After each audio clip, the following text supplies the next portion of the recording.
Life is about learning. La vie est faite pour apprendre. Et comme mon père aquarelliste m'a toujours appris, il n'y a pas de ligne droite.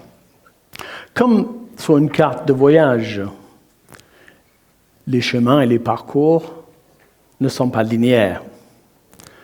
Nous pouvons avoir un cap, mais les chemins pour y arriver peuvent être divers et variés.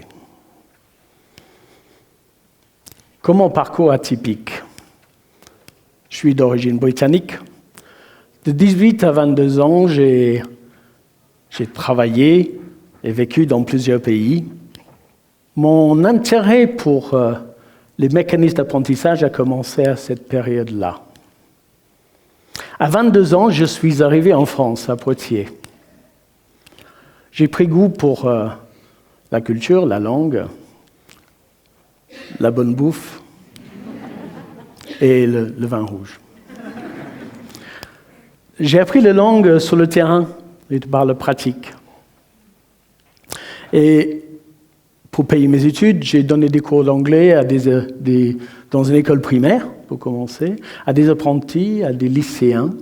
Et j'ai ensuite créé une entreprise.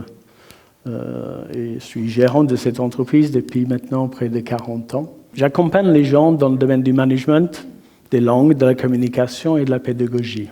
Cette expérience a nourri ma réflexion sur les mécanismes d'apprentissage et m'a motivé dans ma recherche des clés de l'apprentissage. C'est ces clés que je vais partager avec vous maintenant. Le premier clé, c'est miroir. Miroir, c'est la connaissance de soi. C'est comprendre nos qualités, comprendre nos défauts. Vous avez tous envie de faire mieux demain. Non? Donc, le miroir est essentiel. Le miroir, c'est savoir où nous sommes aujourd'hui. Si nous savons où nous sommes aujourd'hui, nous pouvons définir où nous voulons aller. Par contre, au contraire, si nous voulons aller quelque part sans savoir où nous sommes au départ, cela peut être très compliqué. Le miroir, c'est le regard des autres. C'est savoir accueillir positivement le regard de l'autre. C'est également aller cueillir la différence. Et dans la différence, il y a cette notion d'apport d'autres angles et d'autres regards. Et parfois, ce qui se passe quand on est confronté à la différence, c'est qu'on voit non pas la qualité, mais on voit le défaut de la qualité. Ce qui donne, il est super bien organisé, devient qu'est-ce qu'il est chiant, qu'est-ce qu'il est pinailleur, qu'est-ce qu'il est sourd détaillant. Or, être organisé est bien une qualité. Le miroir, donc, c'est un cheminement tout au long de la vie et à revisiter régulièrement pour ne pas perdre le fil. Et pour moi, pour ne pas perdre le fil de mon talk, j'arrive au deuxième clé, méthode. Méthode, c'est le comment faire. C'est l'apprendre à apprendre.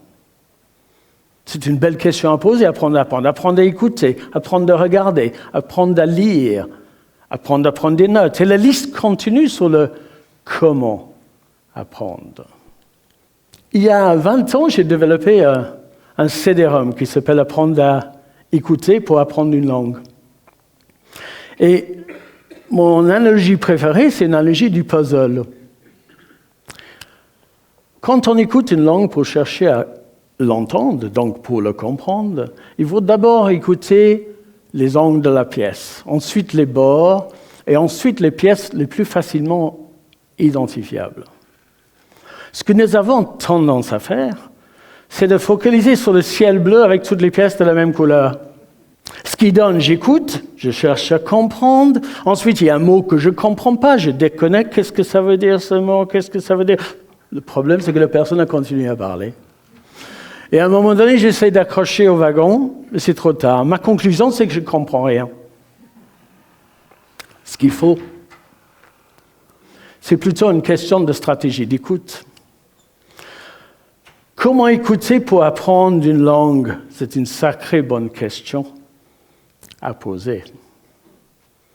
Méthode, c'est cette capacité de prise de hauteur pour réfléchir sur pourquoi et comment utiliser tel ou tel outil. Et une fois que nous avons des super bonnes méthodologies, nous pouvons être acteurs. Troisième clé de mon modèle. Acteur, actif, c'est le contraire de passif. Quand nous sommes passifs, quand nous sommes récipients, quand nous n'avons pas l'opportunité de mettre en pratique ce que nous apprenons, ça peut être très difficile à retenir les choses. Et je n'ai jamais vu quelqu'un avancer dans la vie en étant passif. Acteur, c'est être la personne centrale au cœur de sa démarche de développement. C'est un peu comme cultiver son jardin, comme disait notre ami Voltaire. Si nous ne nous occupons pas du jardin, si on ne s'en occupe pas, à un moment donné, la nature vient prendre le dessus. Notre système éducatif continue à produire des apprenants passifs qui ont du mal à développer le savoir-faire. Moi, mon rôle n'est pas de donner, c'est d'aider les gens à trouver. Et quand on cherche, on trouve. C'est ce que j'appelle être engagé, responsable et impliqué. Acteur, c'est tendre à une relation d'adulte-adulte entre facilitateur et apprenant. Acteur, c'est également une réflexion sur le fait que ce n'est pas parce que nous détenons du savoir que nous savons le transmettre. Et parfois, quand nous avons du savoir, il vaut mieux le ranger dans sa poche. Et il vaut mieux poser des questions que de donner des réponses.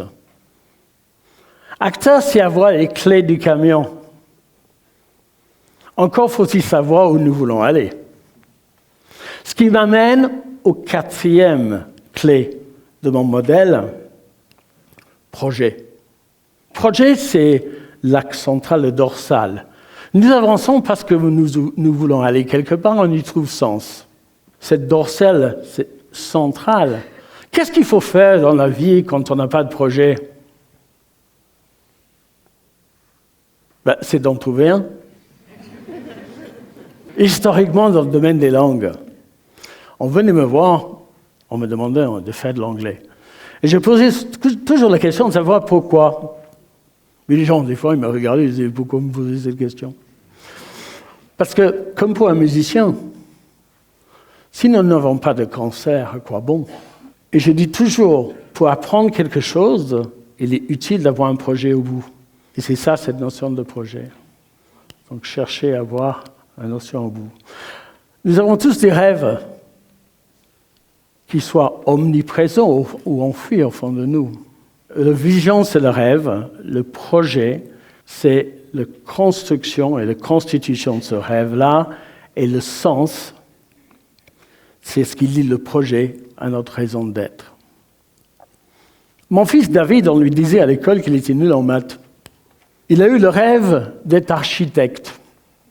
Quand il a commencé sa formation d'architecte, il a trouvé son projet, il a trouvé goût, il a trouvé plaisir, il a trouvé intérêt. Aujourd'hui, il est architecte, il est très bon en maths. Et un projet aux fondations solides prend du temps.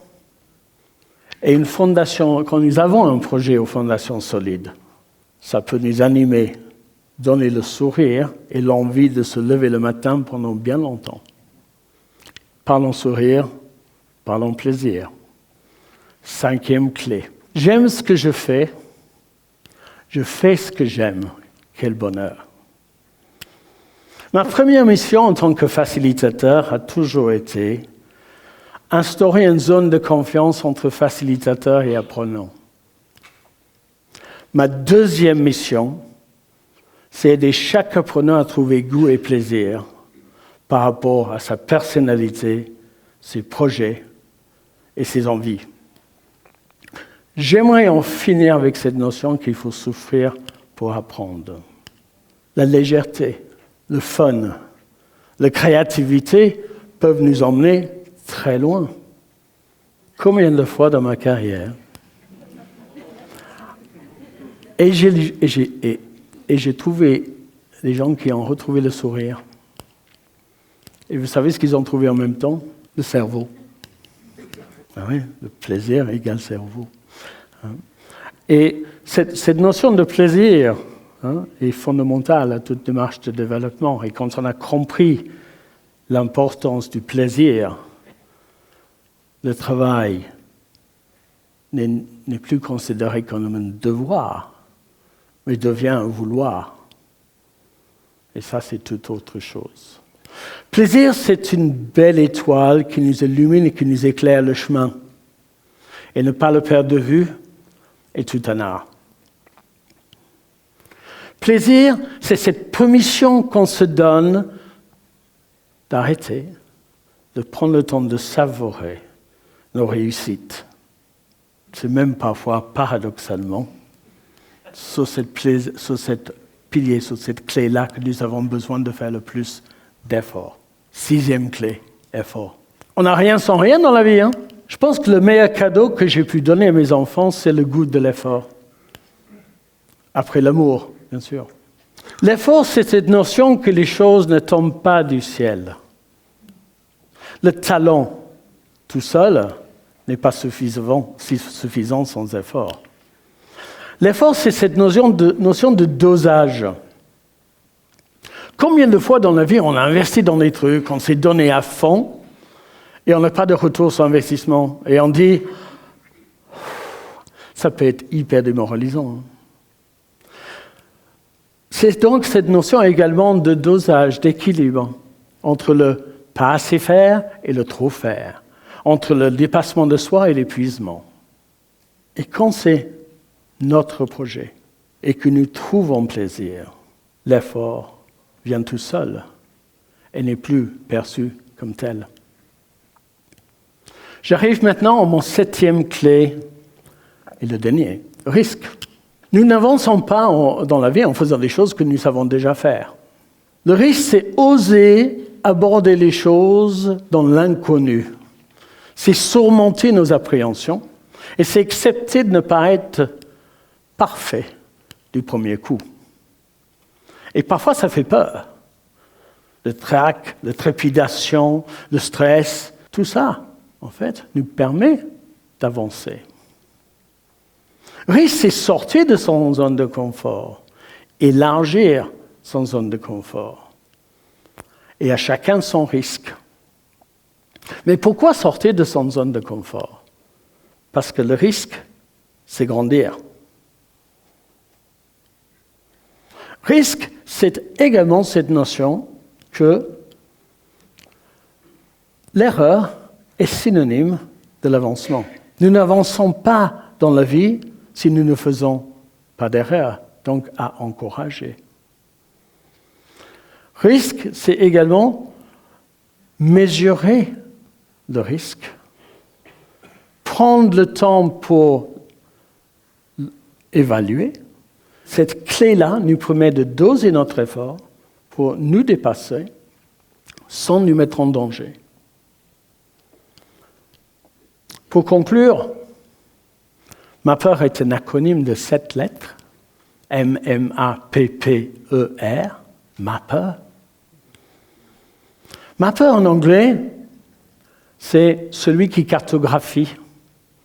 Nous pouvons l'utiliser pour soi-même, pour évaluer où nous sommes, pour nous positionner sur le trop ou le pas assez dans chacun des clés. Et c'est également un outil de construction de projet. MAPPER, ça peut être appliqué à n'importe quelle facette de notre existence. Est-ce que j'ai un projet? Est-ce que j'ai plaisir? Est-ce que j'ai sens? L'idée, c'est de trouver, en fait, le bonne porte d'entrée en fonction d'où on est et de pouvoir se positionner pour être sûr qu'on est en quête d'équilibre entre le ni trop, ni le pas assez. MAPPER a aujourd'hui presque, de 11 ans, 10 ans, à 10 ans, et je lance toujours le défi pour que quelqu'un me trouve une 8e clé. Donc, si vous en trouvez un, je suis à votre disposition après, et je suis à votre disposition même si vous n'en trouvez pas. Et une dernière chose pour vous, c'est que, à mon sens, c'est le voyage qui l'emporte sur la destination. Donc, Bonne exploration à tous, profitez de la vie. Merci.